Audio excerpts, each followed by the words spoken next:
اگر آپ کے پاس 500 کراؤن ہے، یہاں پہ کراؤن کی کرنسی چلتی ہے سویڈن میں، اور آپ نکلے ہیں بادشاہ سے ملنے کے لیے اور آپ نے اس کے حضور میں 50 کراؤن کا تحفہ پیش کیا ہے تو یہ گھٹیا تحفہ ہے۔ لیکن اگر آپ کی جیب میں 500 کراؤن ہے اور آپ نے بادشاہ کے حضور میں 500 کراؤن آفر کر دیے ہیں تو یہ قیمتی تحفہ ہے۔ اگر آپ مقدس مرکز کی انجیل کے 12 باب کی 41 آیت سے پڑھیں تو خداوند کے کلام میں لکھا ہے، خداوند ہیکل میں کھڑے ہوئے تھے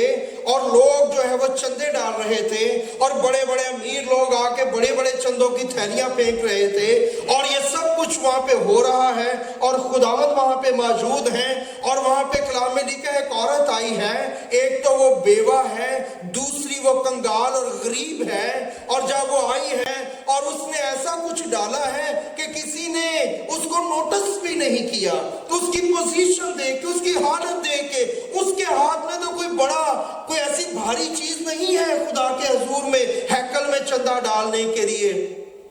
کیونکہ ان دنوں اشرفیاں اور کوئنز اور میٹل ہوا کرتا تھا، اور جب وہ باقی لوگ آ رہے تھے، ہو سکتا ہے کسی نوکر نے کوئی تھیلی اٹھائی ہو یا 2 نوکروں نے اٹھائی ہو، بڑے بڑے امیر لوگ دے رہے ہیں، لیکن وہ عورت جب آئی ہے تو وہ تو آرام سے چل رہی ہے، اس کے ہاتھ میں تو بیچاری کے 2 دمڑیاں تھیں جو اس کی مٹھی میں آ جاتی تھیں، اور اگر آپ اس مٹھی کو بند کر لیں تو آپ کو تو یہ بھی نہیں پتا چلتا کہ اس کے پاس دینے کے لیے کچھ ہے بھی کہ نہیں۔ سو جب وہ آئی اور اس نے وہ 2 دمڑیاں ڈالی تو خدا کے کلام میں لکھا ہے اس نے بلایا شاگردوں کو اور اس نے کہا کہ اس عورت نے، اس کنگال بیوہ نے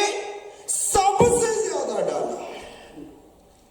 اس کا تحفہ اس کو بہت مہنگا پڑا ہے، باقیوں کو بڑا سستا پڑا ہے، انہوں نے اپنی بہتات میں سے دیا ہے، لیفٹ اوور انہوں نے دیا ہے۔ اگر ان کے پاس 500 ہے تو انہوں نے 5 کراؤن ڈالے، this not a big deal, لیکن اس کے پاس جو کچھ تھا اس نے سارا ہی میرے حضور میں ڈال دیا ہے، اس کا تحفہ اتنا قیمتی ہے،